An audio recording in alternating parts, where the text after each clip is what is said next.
road கடை குருமா திரும்பி உனக்கு வந்து அச்சுது பாரு கருமா வாஷிங் பவுடர் நிறுமா கொஞ்சம் வாய சுவையும் பொத்துக்கிட்டு இருமா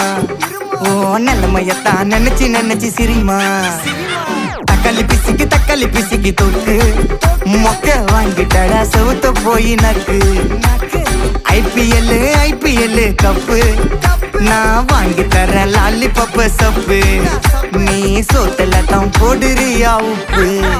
அப்போ இப்படி இருந்த நீ இப்போ இப்படி ஆயிட்ட ரொம்ப மாசு காட்டினவன் இப்போ ஃபியூஸ் போயிட்ட அடையில் ஒரு வாழ்க்கையும் நாரும் எட்டி பார்த்தா உன் கருத்தேன நான்டா கொஞ்சம் மூடுறாங்க